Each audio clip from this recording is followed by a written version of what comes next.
Hi, this is Dave Wanta with AdvancedIntellect.com, back again with another video about IPMuncher. In this video, I'd like to walk you through the steps of updating IPMuncher to a new version. Now, IPMuncher is a straight exe. There's no uninstall files, there's no install files, there's no MSI. As a previous Windows admin, one thing I really disliked about MSI files is you really never knew what they were doing to your system, and you always had to rely on them to uninstall correctly and remove every setting that they created in the first place. You never knew if they were leaving behind old registry settings, old files, temp files. You just never knew what it was doing to your system.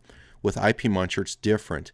Everything in the IPMuncher directory is related to IPMuncher. You could go ahead and delete this directory as long as the service is removed or stopped, and IPMuncher is gone from your system. You don't have to worry about it leaving anything behind.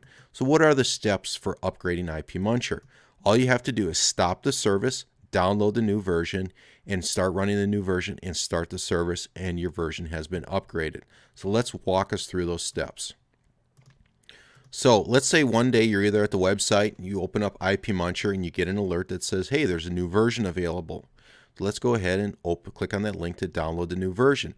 Before we start downloading it, we want to make sure that the service is stopped. So we go ahead and stop the service and shut the application down. Now, in a perfect world, upgrades are always a better application. They're faster, there's more features, and we like things about them. However, experience has taught us that sometimes we would like to roll back to a previous version. If you follow these steps, we can do that. So before we actually download the version of IPMuncher, let's go ahead and actually zip up this directory and save it for later.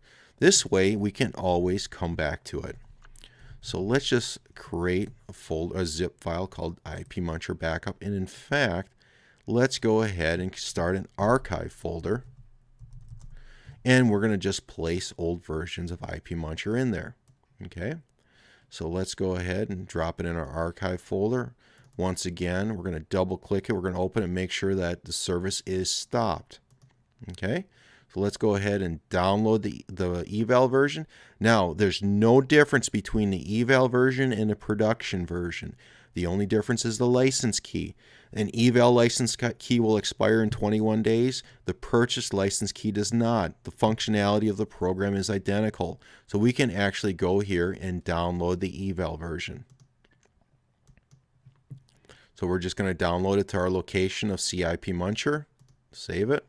It's downloaded. Let's go ahead and close that window, and here's what we just downloaded. We've got the service shut off. We can actually delete the exe. So let's expand the zip file, right-click, copy that exe, paste it back in here, and that's it. We've now upgraded to a new version of IPMuncher. In fact, we can delete the version we just downloaded. Notice we don't need the license key. Our license key is actually moved to the settings XML file. So if we just double-click IPMuncher.exe, run the application, all we have to do is start. In the previous version, we were running 0831, and if we check the version now, we're running 0834. So we've went ahead and upgraded IPMuncher. That's all there is to upgrading it. Thank you for your time for watching this. If you have any questions or comments, you can email support@advancedintellect.com, or if you're inside of the IPMuncher application, you can go to the feedback form, enter your email address, a subject, whatever your message is, questions, comments, feedback, new feature requests, or if you're having any problems with IPMuncher, you can also go ahead and include the IPMuncher database. Just click OK, and it'll send a message to us. We really appreciate hearing from you. Thank you for your time.